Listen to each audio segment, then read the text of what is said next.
following is a production of DallasCowboys.com and the Dallas Cowboys Football Club. How about them Cowboys?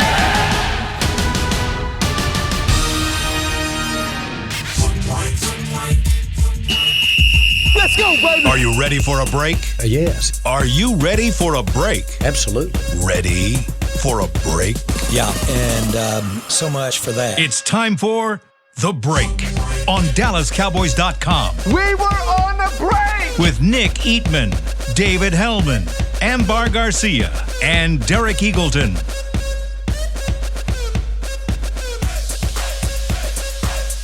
It is Friday, September 24th, 2021, Season 17, Episode number 28. Welcome to the latest edition of The Break Live from the SWBC Mortgage Studios at the Star. Nick, you got to give me a 28, but it better be the one I'm thinking about or I'm kicking you off the show.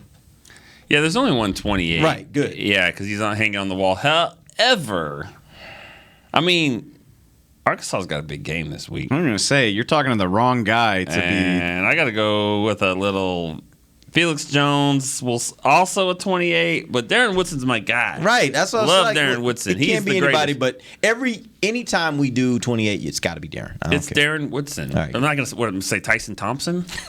Please don't. Daryl Worley gets no love? Please don't. Okay. Please don't. You know, I was thinking we maybe ought to extend this out and we ought to do two. Like we get Nick to give us one and then Dave, give us one that's more recent, like 2013, 14 Give on. us something within the last decade, because that's all you got. Right. Yeah, that might be a good way to do it. I don't know.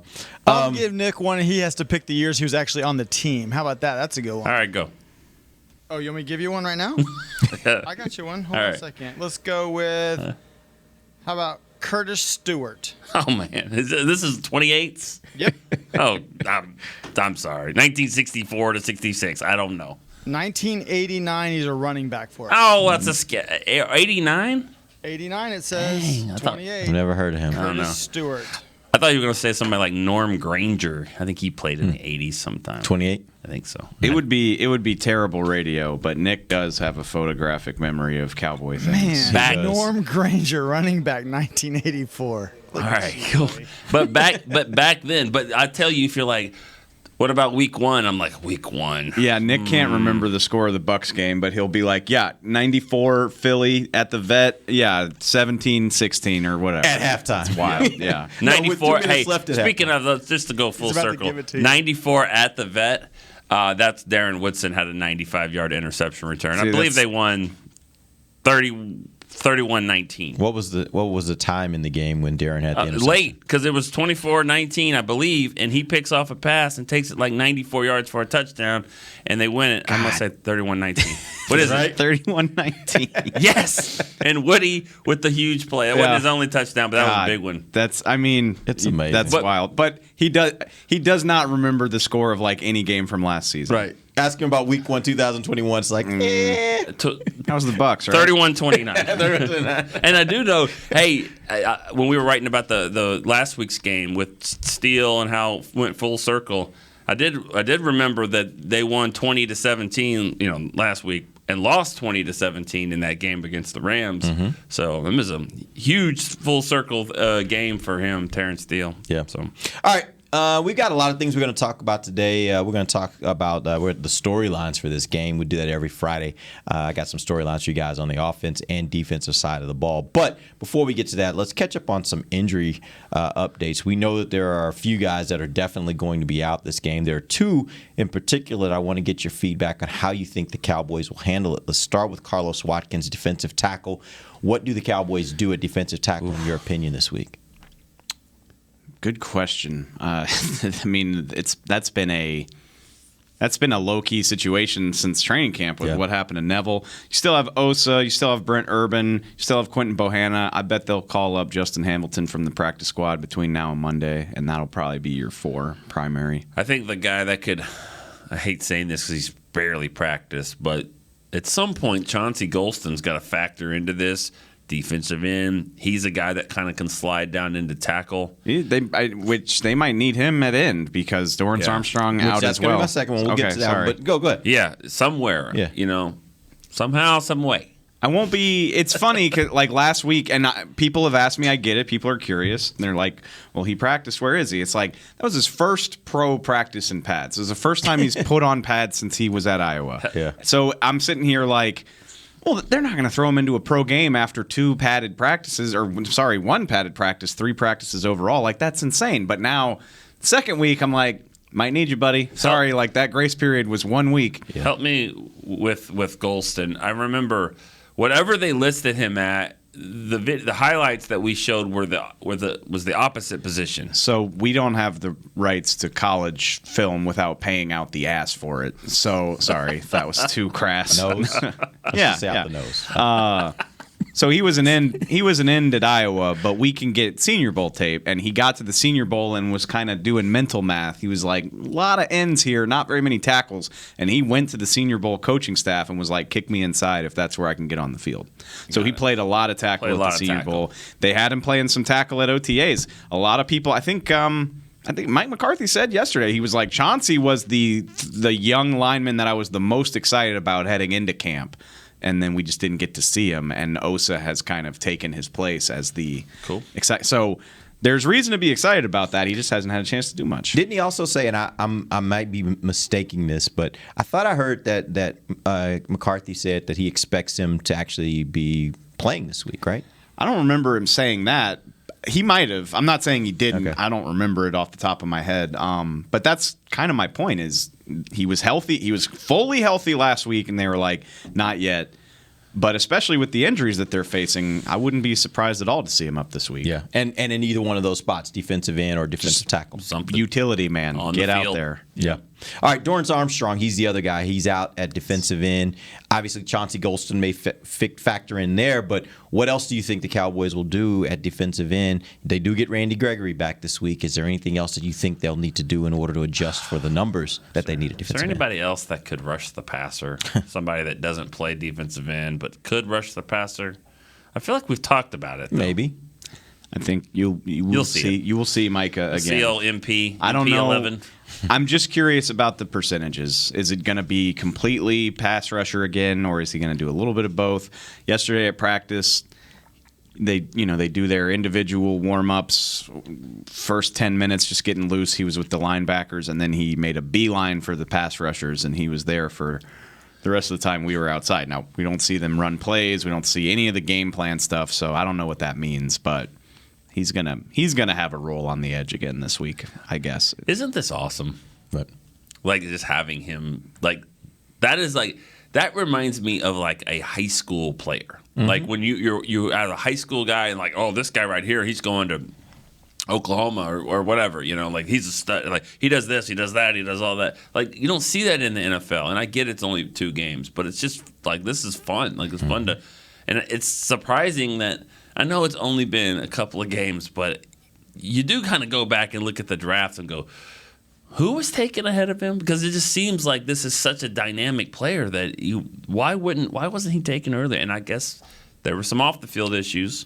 There were. Yeah. And that might have taken him off a few boards, well, I guess. And it was just an incredibly offensive heavy draft as well. I mean, the first defensive player didn't go off the board until 8. Mm-hmm. It's true. Offensive tackles, a boatload of good wide receivers, and the teams at the top of the board needed those things. I think that's a big part of it as well. I think objectively, just in a general draft class, I think he would have gone much higher than he did. And we talked about this the other day, Nick. I couldn't think of another defensive player in the NFL who was more versatile probably since Troy Polamalu. Yeah. He was a guy that you would see all over the field. You'd see him up rushing. You'd see him up in the box playing the run. You'd see him back deep covering against the pass. Like he did a little bit of everything. And it's hard to find those kind of guys when you think about it, even across the league that can do so many different things like what we've seen in the early career of Micah Parsons. I just want to say, though, and I'm not trying to rain on anybody's parade, I'm as excited about Micah as anybody. I wrote a whole column about all of the things that I think he can do to help you in this game yesterday. But I think like people are so eager to win. You know what I mean? Like people, and they want to declare Micah, like, look at all these dummies passing on Micah. And it's like, it's still week 3 of the rookie year. Patrick Surtain and J.C. Horn, it's a bummer J.C. Horn got hurt last night, but they were off to awesome starts. They both already have interceptions. We don't have to declare winners and losers in September. And if by the way, there could be a lot of winners too. Let's be absolutely. clear about that. I mean, that's hopefully everybody wins. Like I don't care. Surtain and Horn are not going to drastically affect the Cowboys' fortunes. They're not in the division or anything like that. I hope everybody gets to have a great player. Yep. All right. One thing I also want to talk to you guys real quick about before we get to the storylines. There was a lot of talk yesterday about the coach in Philly wearing a T-shirt during his press conference that said "Beat Dallas," and it made me start thinking about obviously in Philly this week, like it is called Dallas Week. Every time they play the Cowboys, it's called Dallas Week. I don't live in Philly, but I don't think they have a Giants Week or a Washington Football Team Week. Their sights are firmly placed on Dallas. If you ask the Philly fan, I'm guessing they all will say in consensus, Dallas is their primary rival. It made me start to think, does Dallas really have a primary rival? I know that obviously the division's the division, but I also get the impression that a lot of those teams' fan bases look at Dallas as more of a rival than Dallas looks at them as a rival. So I put out a little poll on Twitter. It was interesting what came back. I asked fans who they think the Cowboys' primary rival is. 67% of them said Philadelphia, which doesn't necessarily shock me, followed by the Washington Football Team at 23%, Giants at 10%. And I did find another interesting thing, which was it really kind of seemed to divide along your age. Like older fans were like, oh, there's no doubt it's the Washington Football Team. Much younger fans who have lived and been fans in this last 20 years, 15 years, for them, it was all about Philadelphia. So it made me, again, I thought that was very interesting. I'd love to know what you guys think. Who do you think is Dallas's primary rival, or do they have a primary rival in this division? I think that's a really fun thing about how huge and all-encompassing this fan base is it's going to be a different answer for everybody. In my opinion, their primary rival, just in general, is whoever is the biggest obstacle in the way of winning the division and getting to the playoffs. When I got here, I was arguing about this on Twitter with people yesterday. When I got here, everything was centered around the fact that the Cowboys couldn't beat the Giants at AT&T. They could not get over the hump against Eli. Giants knocked them out of the playoffs the year they won their first Super Bowl. Everybody was just fixated on not being able to beat the Giants. They've been beating the Giants' asses for a decade now, and so nobody cares. 2. Thank you. Sorry. I'm not sorry. Whatever. You really aren't. We had Clarence Hill on yesterday, and it was way worse than that. Oh, good. Okay. Shouts out Clarence. But I did a show last night. nobody thinks about the Giants anymore, and it's mainly about the Eagles. The Eagles have won a Super Bowl recently. They've had better teams recently. Washington is. I know you're an older fan if Washington's your biggest rival because they haven't been relevant basically in my lifetime. Not other than a weird year or two here and there, like the Robert Griffin year or last year. COVID year. But they weren't good. Well, they were won 7-9. Yeah, for them that's relevance. Yeah. If they won a division, that's relevance. So right? I think it changes. And then the other fun thing is there's people here listening in Dallas or Texas. We got a boatload of people in the DMV, South Jersey, North Jersey. That's going to matter. If you're catching hell from Washington fans every day, that's who you're going to hate the most. If you're surrounded by Eagles fans, you need them to win those 2 games more than anything. And I'll take it outside the division even. We got fans in Seattle who are surrounded by Seahawk fans, and that's who they hate. Just because they're like, I just need you to give me something that I can hold against these Seahawks fans so they leave me alone. Like, it's a fun thing about a fan base this big. So I don't think there's one answer. But right now, I think it's the Eagles. Well, there's 3 or 4 other teams you throw in there. Mm-hmm. If you grew up and followed the Cowboys in the 90s, there was one team. One team you had to beat. San Francisco. And it was San Francisco. If you were in the 70s, there was one team you had to beat. If you live in San Antonio right now or south of the border, I guarantee you the Cowboys and Raiders, that's a really big rivalry there. For a lot of our Hispanic fans. You live close to Houston?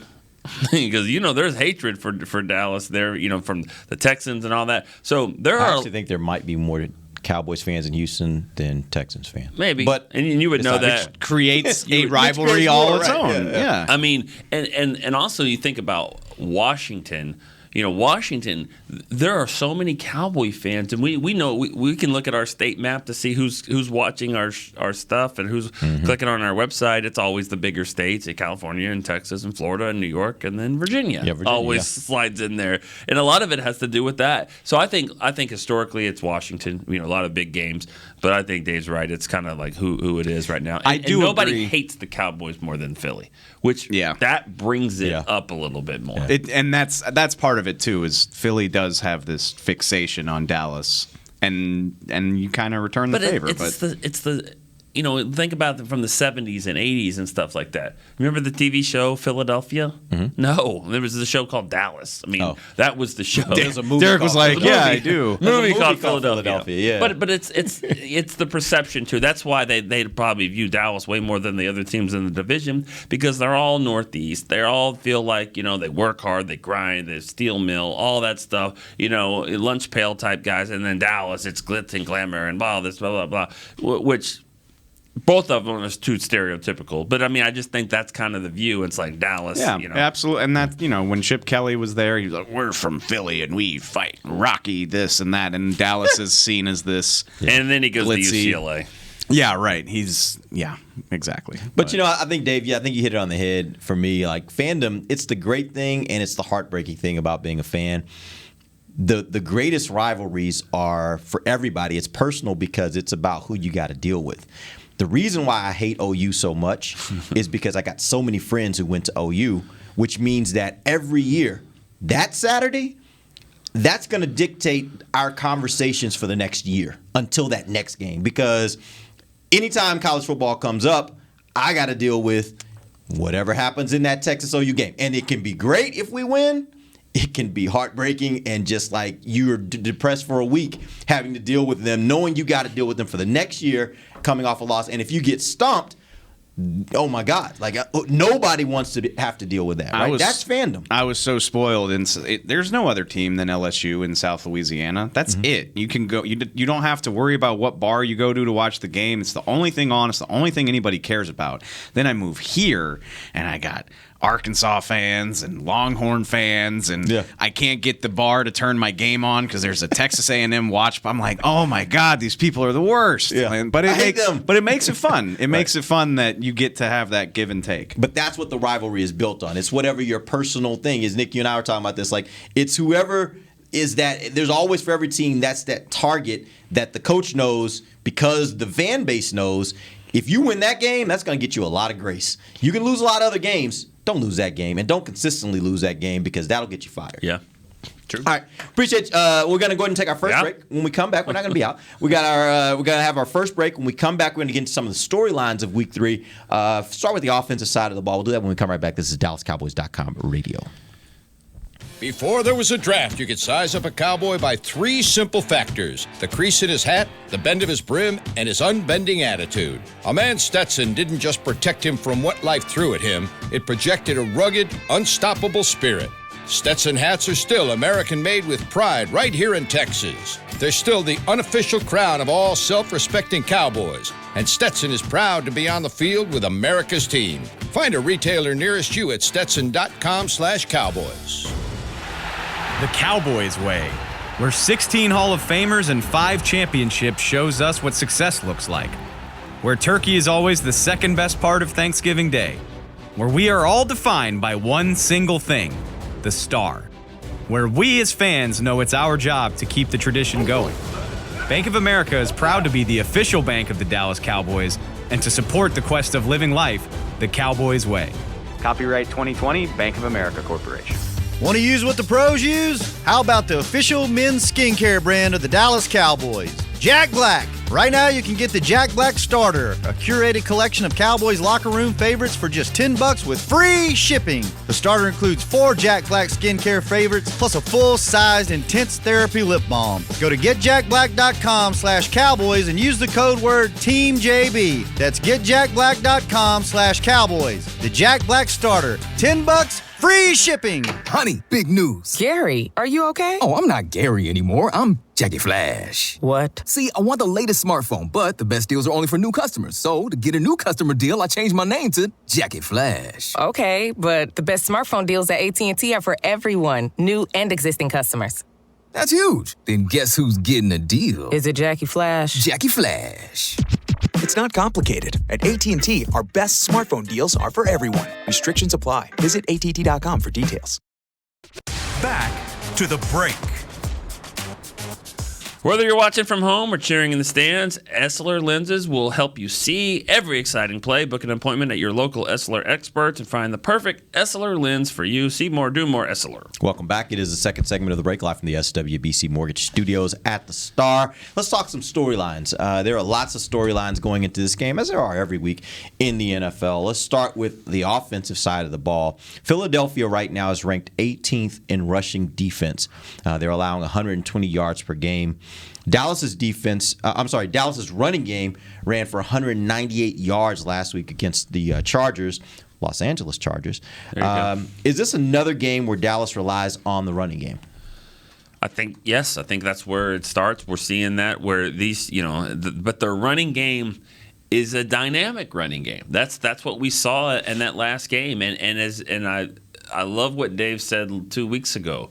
The running game was really no different before with Tampa Bay. I mean, like, that throws these passes that some of them, is it a run? Is it a pass? Is it behind the line of scrimmage? Either way, it's just to the outside. It's a safe play, but it helps them get yards. So it's an aggressive, kind of open-ended running attack. I'm just curious to see, we're so early in the season, the sample size is still, we haven't played enough games to have a true idea of what these guys can do. So, the Eagles gave up 189 to Jimmy Garoppolo. Matt Ryan only threw for 164. Is that because they have this elite secondary? I kind of doubt it. Maybe you just prefer the matchups. We know Kyle Shanahan loves to run the ball. I don't know if anybody in the league's better at it. His dad loved to run the ball. Yeah. So that plays into it. So I don't go into this thinking like, they can just gash them on the ground. They should be able to get yards. I don't know if they need to run for 200. And personally, just with my own experience watching the Cowboys play the Eagles, I assume there will be plays there to be made in the passing game. So, I don't have a firm clue of what they are and what they're going to do yet, but I'm not going away from the passing game if it's me. And the reason why I was getting to this question is because I think in week 1 and week 2, going into the game, you had a pretty clear understanding of, or I think we did, of what those defenses like to do and what they try to do. And I think with Tampa, stopping the run is priority 1 for them. You're going to run into a brick wall. Why do it when there was yards to be gained in the passing game? We talked about it yesterday. The Chargers are a team that will play back a lot, and so they give you that opportunity to run. So why not run?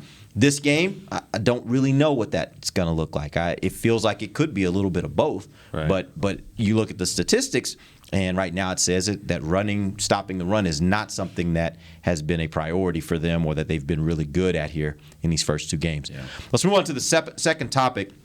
There's growing talk of Zeke and Pollard and kind of how they're divvying up their roles and responsibilities. Although Pollard has more yards on fewer carries, should Dallas increase his workload at the expense of Zeke? I mean, I think you just keep playing it and see how it goes. I think it's fine right now, just as it is. And I think the game will dictate if it's a little bit more. It's probably, game plan-wise, it's probably like 60-40 Zeke right now, the game plan going in, which is fine. And then as it goes, he keeps popping some of these big runs, and you see, hey, this is working around the edge and all that. But, I don't like looking at average. I don't think that's fair to either one of them. Average yards per carry? Yeah, I don't because when Zeke, if it's 3rd and 1 and they give the ball to Zeke, he gets a couple yards. I mean, that's what he's supposed to do. It doesn't help his average, but it's what he's supposed to do, and that moves the sticks and all that. So they're 2 different players. I like it. I like a 60-40. If it goes down to 50-50, if it goes 60-40 the other way, that means Pollard's doing his job and they're gashing him. So I think it's fine. And the thing is, the only people that are having an issue is on the outside. I think Zeke and Pollard are totally fine with it. I believe. Yeah, I don't see why this is an issue. I thought they both played really well, and we're actually seeing what we've wanted from Tony Pollard. I don't know anybody that's been calling for him to be like the lead back in the offense. They split the snaps 70-30. I'm looking at the stat sheet right now, 13 carries, 3 receptions, throw in 3 kickoffs. So that's 19 touches. He was averaging 7 or 8. Mm-hmm. That's not okay. That's not enough. 20 touches a game across all. Love it. That's fantastic. 70-30 snap split. If you want to bump it up to 60-40, I'm okay with that. If for some reason you think you see something from Zeke where he needs to be on the field more, Tampa Bay is a great example where they're going to send the house at you and you want the better pass protector. He is, by the way. Yeah. That's not lip service, and it's not deferring to the more expensive player. He's so much better than Tony at that. He's one of the better ones I've seen at the position. He's really good at it. Yeah. If it's something like that where he needs to be on the field, let what you're seeing dictate that. The fact that they're willing to have Tony in as many as 31% of the time, like that can only be seen as a good thing, because what we were worried about was them not using him enough. I don't think we can say that right now. No, is anybody just like Pollard needed it more last week? I mean, maybe that person exists, but I will say this: in a lot of the national coverage I've seen this week, there are people out there that are saying they need to have Pollard out there way more frequently and defer less to Zeke because they feel like he gives them more juice. But that's idiotic. That it is because of what we're just talking about. It doesn't work that way. This isn't high school where the guy you grab the wide receiver by the face mask, give him the play, run it in, and run it. It doesn't work like that. They have all these plays they can do. They can switch from here to here, and when he has to switch from a run to a pass, then Dak wants to have Zeke right here because knowing this linebacker's coming in. That's why he's got value on the field more than just the juice. And let's be honest, Pollard, there was a reason why. One of the reasons why that whole 33 seconds messed up is because Pollard didn't have he was supposed to come off the field. It's a really good point. What you're supposed to do, yeah. And I'm not saying it happens all the time, but we've seen some lapses in his game like that as well.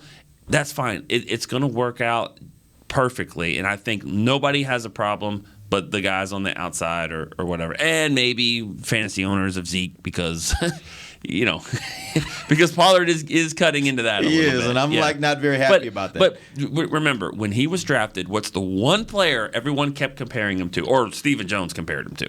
Kamara. Mm-hmm. Well, Kamara again made it to the Pro Bowl. He's made it a few Pro Bowls.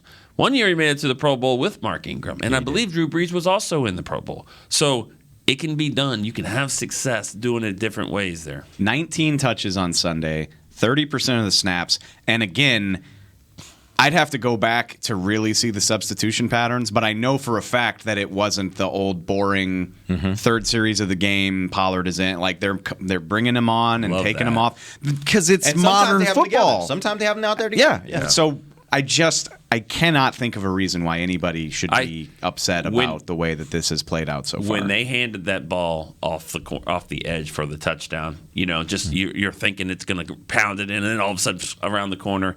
I mean, I looked over in the press box at Dave. I thought Dave would give me a little bit more excitement than that because that's a play. That's a type of play you've been talking about for years. You were just kind of like, cool, you and I we're just different in the way that we digest the game. Like I'm in my own head most of the time. You're cerebral. That's not what I'm saying. I'm in my own head and I'm thinking about things and I'm like, okay, what's going on the sideline? And Nick needs a dialogue. Nick wants to talk it out and be like, you what's don't going? Tell me. Oh, I know. I don't know we talk about every game, the whole game. I don't know if it was Tampa or this past game, but Nick was like, "Oh, you're not used to sitting so close to me. Like you're gonna be able to hear me." And I was like, "I've been hearing you for 8 years. It doesn't matter how close I'm sitting." We talk about every game, the whole game. Last year, it's what I hated. I sat in these damn suites by myself with nobody. Yeah, and I was just like, probably "Watch this." Oh gosh! And then the lady would come in and bring like all these sandwiches for one person, even though it was like it's a suite, 20 sandwiches, and I was just like, hey, they're gonna flea flicker, and, whatever. By the third quarter of every game, I would get a text from Nick like, "So what y'all doing? How's it going back here? Everyone having a good time? What'd y'all eat? Like this sucks. You need me to bring you a sandwich? Yeah. Right. Which I do not find you annoying, but I do think probably I'm self-conscious about being annoying because we work with people who you're just like, oh my God, please stop talking. So I'm a loud person. I know that about myself. I'm self-aware. So I'm just kind of like, let me just be over here and be quiet and not have somebody hate me for narrating the game. The only thing that Derek will do when I get really annoying in the game, and this is like pre-COVID when we sit really close to each other, he'd be like, you good on that ice there? I'll chomp some ice now, like during games. You will go to town. You good? You good on that? You need some more drinks? Yeah. All right, we're going to take our final break. When we come back, we got to talk about the defense. There are a few storylines we want to hit there. We'll do that when we come right back. This is DallasCowboys.com radio.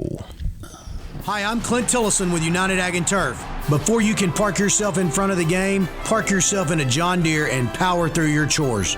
Our Land Run package is a 1025R, 25 horsepower tractor with a loader, rotary cutter, and a box blade for $229 a month. And the price you see is the price you'll pay, no surprises. So don't miss another kickoff. Visit UnitedAgAndTurf.com. Offer ends February 1st, 2021. Restrictions apply. See dealer for details. Now let's get to work. Honey, big news. Gary, are you okay? Oh, I'm not Gary anymore. I'm Jackie Flash. What? See, I want the latest smartphone, but the best deals are only for new customers. So, to get a new customer deal, I changed my name to Jackie Flash. Okay, but the best smartphone deals at AT&T are for everyone, new and existing customers. That's huge. Then guess who's getting a deal? Is it Jackie Flash? Jackie Flash. It's not complicated. At AT&T, our best smartphone deals are for everyone. Restrictions apply. Visit att.com for details. New Dr. Pepper Zero Sugar. You deserve it. I do deserve that. You deserve decadent flavor without sugar. And a day at the beach without sand getting everywhere. And a relaxing bath that your children don't interrupt. I deserve all that? It's really just a visual metaphor for Dr. Pepper Zero Sugar. Everything you want, nothing you don't. A visual metaphor on the radio. I do deserve that. Dr. Pepper Zero Sugar. The zero you deserve is finally here. Before there was a draft, you could size up a cowboy by 3 simple factors: the crease in his hat, the bend of his brim, and his unbending attitude. A man's Stetson didn't just protect him from what life threw at him, it projected a rugged, unstoppable spirit. Stetson hats are still American-made with pride right here in Texas. They're still the unofficial crown of all self-respecting cowboys, and Stetson is proud to be on the field with America's team. Find a retailer nearest you at stetson.com/cowboys. Back to the break. All right, it's a great people, great pay replay. You've heard Jason Witten has joined the Caliber Collision team. If you want to join him to do great work with great people for great pay, apply now at jobs@caliber.com. That's jobs@caliber.com. All right, let's go. We got 7 minutes, 6 minutes. I don't know what our producer's going to tell me, but we got a few minutes to get through the defensive storylines and to get our predictions. So we're moving here, all right? Okay. So first thing, Dallas has played the 23rd and 31st rushing teams in the league. More about Dallas's ability to stop the run or the opponent's inability to run or even their desire to want to throw instead of run when you evaluate this defense. I mean, I'm just not ready to think the Cowboys are some brick wall after what we watched last year. I mean, they added Parsons. He didn't even play linebacker last week. They got a rookie starting at one of the tackle spots. I think teams know that or think that they can get their yardage through the air. I mean, we talk about Anthony Brown all the time. Where's Waldo? How do you want to attack these guys? And I think until maybe that'll start changing.